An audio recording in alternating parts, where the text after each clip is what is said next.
On January 21st, 1990, a man saw a car parked on the side of the road as he drove down this road here in Middleburg, Florida. He drove back by a few minutes later and noticed the car was still parked there. So he pulled off to the side of the road, got out behind it, and walked up to the car. It was a red Thunderbird. At least the passenger door was wide open.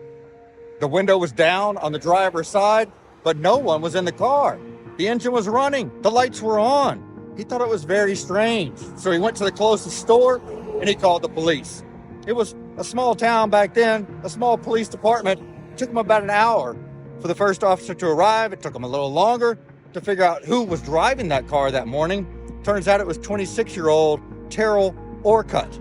The search was on for her. Eventually, they found her body less than 4 miles from here. But then the search was on for her killer. Police, her sister Cheryl, who we'll talk to in this video, and other family members are still searching for the killer of Teryl Orcutt. This is Twisted Crimes.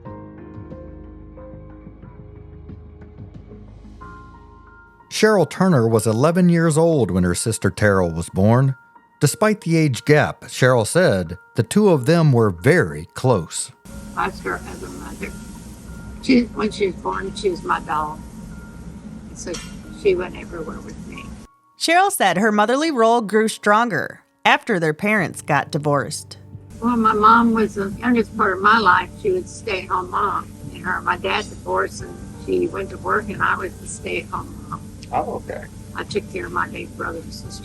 When Teryl was a little older, she had an active social life. Young, sweet, kind, likable. And what did she enjoy? Anything and everything. Dancing, movies, her nieces and nephews. So y'all were pretty close family? Everybody, yeah. Well, yeah. Dysfunctional but close. Teryl got married young, but she always remained close to her family, especially her mother, which, according to Cheryl, caused some major problems in her marriage. She's always lived with my mom. That's why she got the divorce. Okay. Could you expound on that a little bit? He got stationed in Washington State, and they just moved down here, and she didn't want to move away from mom. Despite the issues in her personal life, she was having no issues at work, where all of her hard work was about to be rewarded with a big promotion. Being promoted to vice president Sunday. Wow. That's awesome. For a 26-year-old, yeah. Wow. Yeah. She was a head credit collector for the bank. Cheryl said there was a man Teryl had dated before she married her husband, and then she dated him again pretty quickly after her divorce. He loved my sister. He was in the Army, stationed in Virginia. He just got back from somewhere, and he'd bought her diamond necklace. He told her no matter where they lived, they could build a house big enough for her and mama. Aww. Nothing else, build a separate house behind them for mama. Since the two of them were living in separate states, they decided they would be open to the idea of dating other people.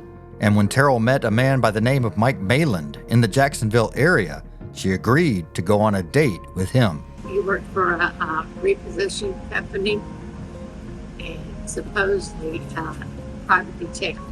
I didn't meet him until after she was dead. None of us did. So it's a short-term thing, because she hadn't been dating him very long. She'd been dating him for a while, but, you know, he had, every time we invite him, like for Thanksgiving or something like that, he had to go to Tampa or someplace to one of his relatives, or was never available. Teryl and Mike made plans to go out on a date on Saturday, January 20th of 1990.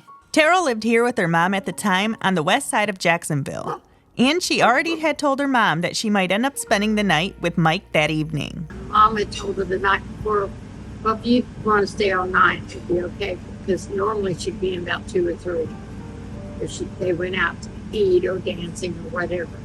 So they were planning to be out that night. They were supposed to go out to eat and go out to a club they hung out at. But instead, he decided to cook dinner for her, and they stayed at his house. Teryl did end up staying with Mike that night, but she woke up very early the next morning and started getting ready to go home. It was a warm day and he had to go out, and this is a new car at the time, and supposedly crank it up so I can warm up.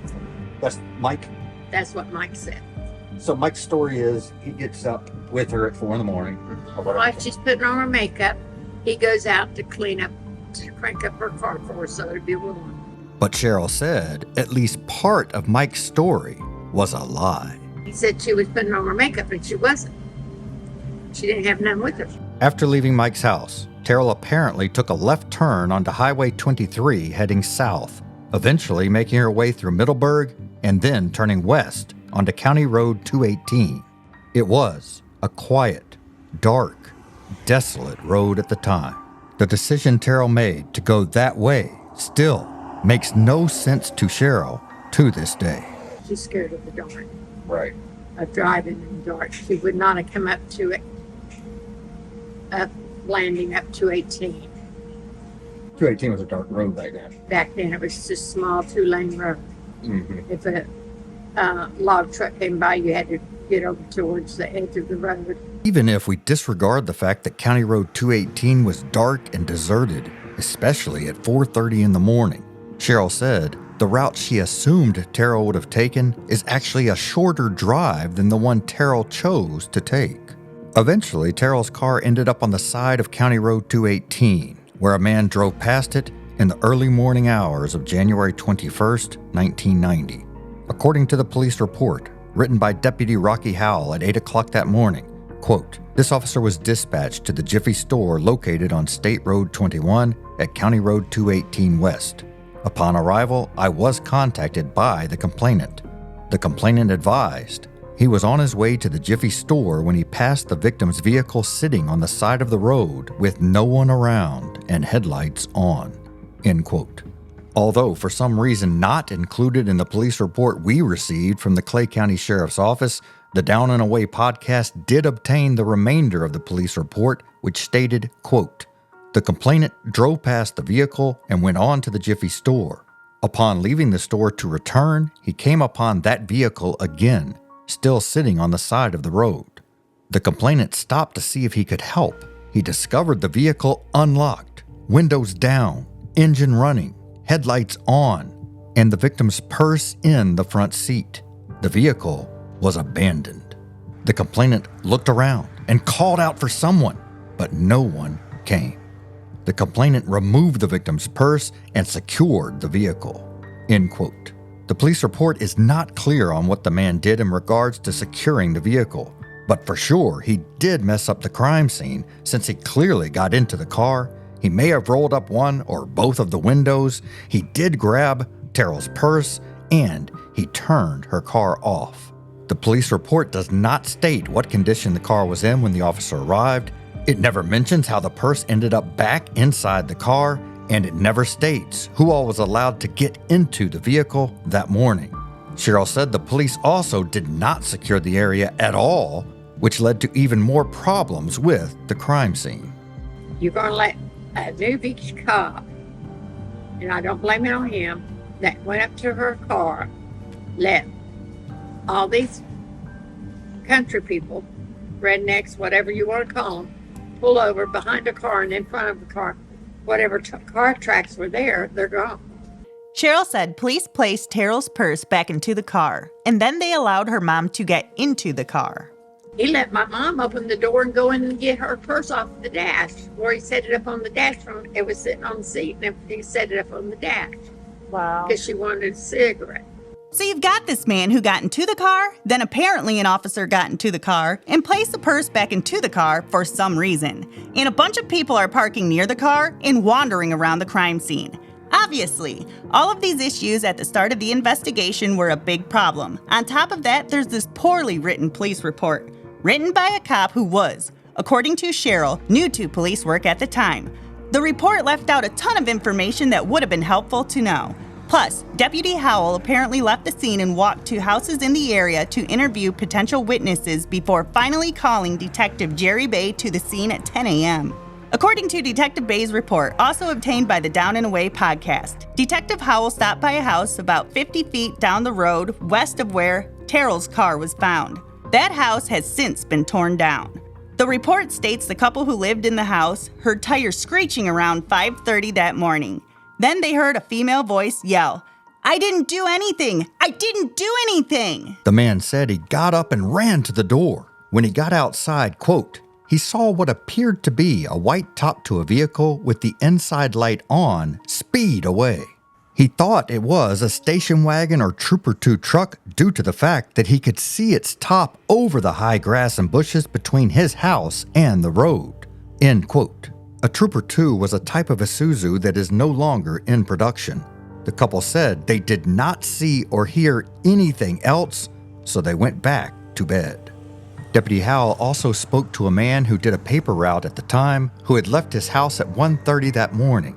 He had not noticed a car on the side of the road at that time, but he said he had seen one there when he returned home at around 5:50 that morning. Based on these three witnesses, we can assume Teryl parked here sometime around 5:30 that morning and was taken shortly after that. Also, since the man who found her car said the windows were down when he found it, some people assumed perhaps a police officer or someone pretending to be a police officer had pulled her over, walked up to her car, and yanked her out of the car. One thing Cheryl felt they should have known right away was that robbery was clearly not the motive. They kept saying, well, she might have been done. It might have been just somebody trying to get money or whatever, carjacker. Well, why didn't they take the car? Brand new car, full tank of gas. Mm-hmm. Her purse was there with credit cards, checks, her ID. Why didn't they take that? Why'd they just take her? Detective Bay showed up more than 2 hours after the first officer had arrived to find cars and people all over the place. The entire scene had been contaminated. There could have been struggle outside in the dirt, and we would never see it because of all the foot traffic and the cars. It was just botched from the get-go. Teryl's boyfriend Mike showed up at the scene at some point that morning.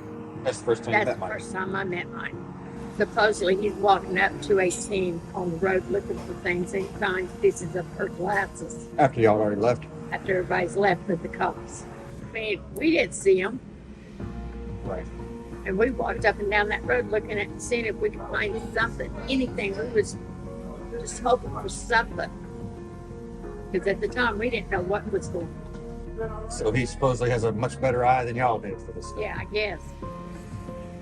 You gotta remember he's a private detective too, supposedly. Shortly after Mike found the glasses, just before 1 that afternoon, a man pulled up at the scene and told the police he had seen something that morning when he was on his way to meet up with his buddy to go hunting. He said he was driving down 218 around 5:45 a.m. when he noticed a red Thunderbird. He was supposedly going to pick up a friend to go hunting because it was the last day of hunting season. He was getting aggravated because Teryl Ann was driving so slow. I'm sorry, Andrea, whatever his name is, the race car, doesn't drive slow. She doesn't. She's got a lead foot.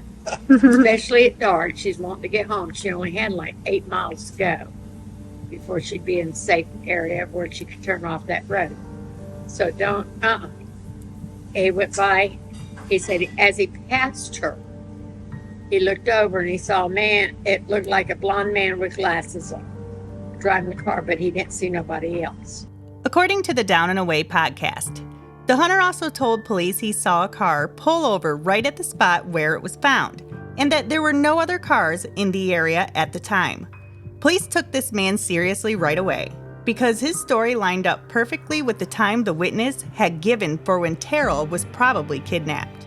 That was the first story this man told the police, but it would not be the only story he would tell them.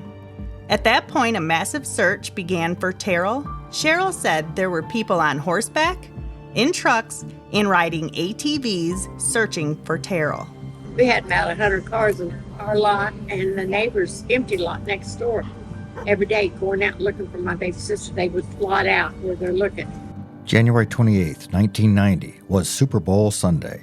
That evening, Joe Montana would win his 4th and final Super Bowl championship when the San Francisco 49ers beat the Denver Broncos 55-10. Earlier that day, 2 boys, ages 11 and 14, were having some fun riding their all-terrain vehicles along Lee Drive south in Middleburg when they smelled a foul odor. They got off their ATVs and walked into the woods about 25 feet, and there they saw a decomposing body. They quickly hopped back on their ATVs and raced home, telling their father what they had found. He immediately called 911. Multiple law enforcement agencies arrived and the investigation began. The police report obtained by the Down and Away podcast states the body was that of a female who was lying face down on top of a palmetto bush, causing her buttocks to appear raised in the air, displayed towards the road. The body was clad in a pair of light blue panties pulled down below her butt, white socks, and white sneakers. No other clothing was found. She was wearing a yellow Seiko watch along with a yellow ring on her left hand. On her other hand, she was wearing 2 amethyst birthstone rings. These were items family members had told police Teryl may have been wearing the day she had vanished. So police were confident the 2 boys had found the body of Teryl Orcutt. When dental records eventually came back, they confirmed what police had already suspected. It was the body of Teryl. The autopsy found her left collarbone was broken. It was also determined she was hit from the front. Her right lung was damaged, and there were at least 2 stab wounds to her upper right chest along with dried blood on her trachea. There were drag marks on the back of her legs, her bottom, and her back. Based on the injuries to her backside, it was clear to detectives that she had been dragged the approximately 25 feet from the dirt road to the palmetto bush where her body had been flipped over and staged for some reason. Early in the investigation, detectives were able to find some DNA under Teryl's fingernails. Her fingernail clipping showed a male contributor, but there was not enough there to get a DNA profile. Years later, Lieutenant Rob Schoonover spent several years working on Teryl's case while he was with the Clay County Sheriff's Office Cold Case Homicide Unit. He said on the Down and Away podcast that his opinion was she was killed somewhere else and her body was dumped here, just about 5 miles from where her car was found. He also said some witnesses off a dirt road about a quarter of a mile west of where Teryl's car was found said they heard a woman screaming the morning Teryl was kidnapped.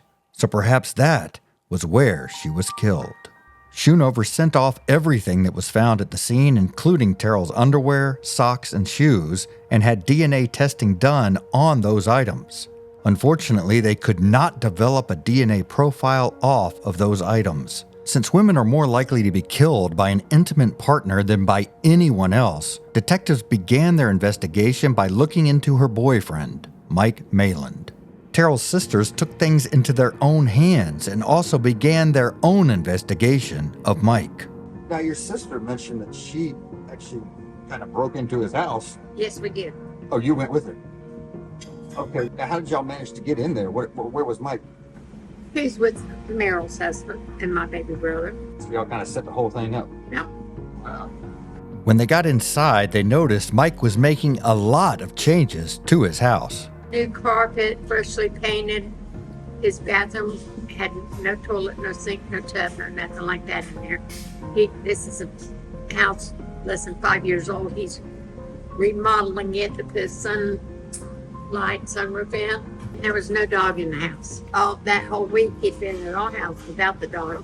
And he'd use the excuse to go back to his house because he had to take the dog out or feed the dog.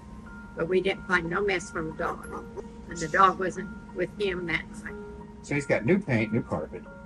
And then y'all notice he doesn't have any bathroom facility in the whole house at that point? No, that was the one that was in the bedroom. Okay. And then the mattresses didn't match. It was like he switched out the mattresses.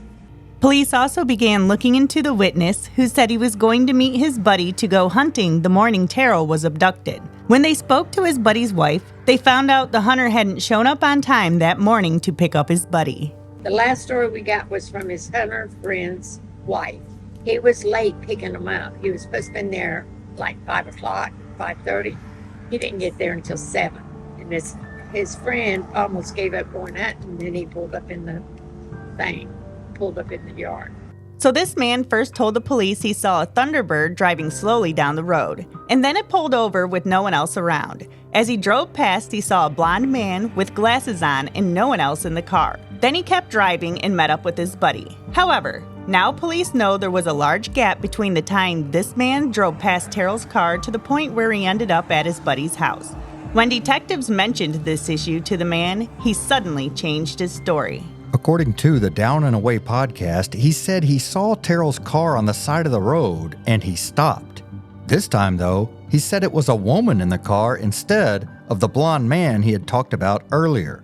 He said the car was having some sort of engine trouble, so he, being the good citizen that he was, helped her get the car going, and then he left, which would explain why he was late showing up at his buddy's house. Strange that he waited until police knew he was late picking up his buddy to suddenly completely change his initial story. Now, instead of driving by and seeing a man with glasses, he puts himself at the scene, stopping to help a woman. Cheryl said this man also told a third story about what happened that morning. When he went by the daycare, which is just across the street, up maybe a mile, saw a Camaro, which is what Mike drove, a black Camaro, making a U-turn there. Teryl's mom, Rosie Robinson, died on August 21st, 1997 from brain cancer. She was 63 years old. Lieutenant Schoonover said on the Down and Away podcast that they ran the little bit of DNA they found on Teryl's fingernail clippings against Mike, along with Teryl's ex-husband, and did not find a match. He was not sure if they ran them against the man who was planning to go hunting that day. Unfortunately, police have not been able to run the DNA through the National Combined DNA Index System known as CODIS, because the database can't handle the specialized DNA profile from Teryl's fingernail clippings. Plus, Schoonover said he was not even certain if the DNA on the fingernail clippings is even from the killer. No arrests have ever been made in the case, but if one is made while Cheryl is still alive, she plans to head straight to the jail. Everybody knows I'm paying the bail. When they find the guy, I'm bailing them out. And then what? None your business. You're going to take care of it yourself. Oh, taxpayers, they don't need to go to court, pay for a trial, to put someone on death row for 100 years and him not ever get it. He might probably die before he does. So why spend $1 million for one person to live a year in jail? That's right. That's what's coming out of estimate about how much it costs for a person to live on death row. That's crazy. Police have looked into other suspects through the years, including a former Florida State Trooper by the name of Timothy Harris, who pulled a woman over in March of 1990 and killed her. Since Teryl was parked on the side of the road with the driver's side window down and she had a broken collarbone on her left side, people thought perhaps a police officer had pulled her over, then yanked her out of her car. However, police quickly ruled out Timothy in Teryl's case. Police also looked into the theory that Teryl stopped at a convenience store that morning on her way home to buy that drink they found spilled in her car along with a pack of cigarettes. Cheryl does not think her sister stopped at all on the way home. Her pack of cigarettes was half full. It would take her 2 days to smoke a pack of cigarettes, number one. Number two, when you buy your cigarettes out of the store, they have a stamp on them. Hers were bottle based, so therefore they'd have had no stamp, tax stamp. And she would not have stopped knowing she's got cigarettes at the house. The Down and Away podcast said the witness on his way to the hunt with his buddy did own a pickup truck and an SUV at the time of the murder. Cheryl said Mike also had access to those types of vehicles. He had access to vans, any kind of car. Okay. He had access to different vehicles. The name of the man who planned to go hunting that morning has never been released publicly. We're not sure if he was ever given a lie detector test. Mike passed at least one lie detector test. Schoonover said none of the potential suspects have been cleared in this case. We've now reached the portion of the video where we're going to share our own thoughts and opinions on this case, starting with Heather. After talking to her sister Cheryl, I'm really thinking that it was Mike, but I'm not exactly sure. However, it does stick out in my mind that she didn't have any makeup on that day, and he remodeled his house. Doesn't make sense. A lot of things were out of place there, so I just think it may have been him. It's really hard to tell in this case, which of course is why they've had such a hard time solving it. From interviews I've heard with different detectives over the years, it sounds like they don't really have a clue. A lot of times police kind of know who did something. I don't think they really have a clue in this case as to who did this, unfortunately. Of course, we have this guy that was going hunting that morning. This guy, his story changed multiple times. He was running extremely late to meet with his hunting buddy that morning. That makes him stick out as a very strong suspect. And then, of course, you have Mike with Cheryl and her sister breaking into his house and noticing that things were very strange there. And as Heather mentioned, the makeup thing, that doesn't make any sense. He's saying that she was getting her makeup ready that morning when he went out and started her vehicle for her to make sure it had gas and all that, make sure it was running properly. But then it turns out she didn't even have makeup with her. That was the first time she'd stayed there at his house. So both of those guys are extremely strong suspects in this case. Then you wonder, how did she end up getting pulled over to begin with? Why did she decide to pull off to the side of the road? Now, perhaps if it was Mike, she would have. If he pulls up beside her or something and points at her, maybe she would have. Or if it's somebody that's got one of those blue lights. Back then, the police cars weren't covered in lights. You know, you might have gotten away with pulling someone over with just some sort of a blue light. And maybe someone did that, or maybe an actual police officer. Again, these are just theories we're throwing out there. Hard to know for sure in this case. Hopefully, they'll get some closure soon. Thanks for watching. We'll see you next time. According to a post on the Justice for Teryl Facebook page, this beautiful young woman was kidnapped and brutally murdered on January 20th, 1990. She was looking forward to a bright new decade when someone took her life. Even though she barely weighed 100 pounds on a good day, she could put away the food. She hated spiders, thunder, and the dark. She loved unicorns, the color purple, My Little Ponies, Himalayan cats, and Shih Tzu dogs, Jeeps, baseball, Jacksonville Jags, among many other things. If you know anything about this case, please let us know. Thank you for taking the time to visit her page.